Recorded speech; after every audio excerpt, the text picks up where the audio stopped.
If you're using the if you're using a Chromebook with your Screencast-O-matic and you're having trouble gaining access to the Deluxe features, there is a reason that I just figured out. And the reason is not all of the Deluxe features work with Chromebooks.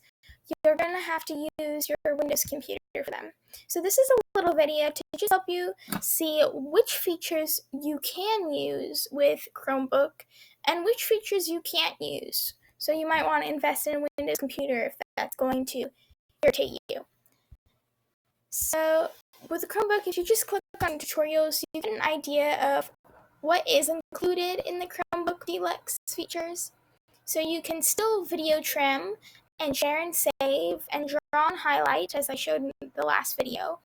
You can record and screencast, and you still have the universal logins on multiple devices,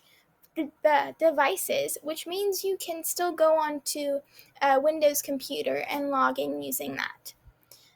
You still have the browser extension, and again, not all the Deluxe features work. So it's just basically video trimming, sharing and saving, and drawing and highlighting that can be used on the Chromebook.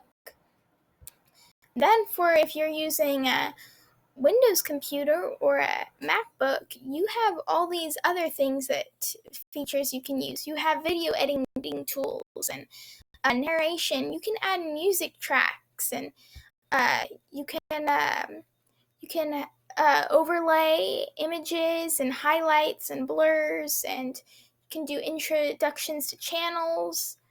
They also have a really cool green screen feature on the Deluxe version if you're using it with a MacBook or a Windows computer, that you can use a green screen feature and you can edit your background, which is really cool, especially if you didn't get to clean up before you made the video or something like that. So things like this you just want to know, because I've been spending about 4 days trying to figure out why on earth the Deluxe features that we paid for weren't working with my Chromebook.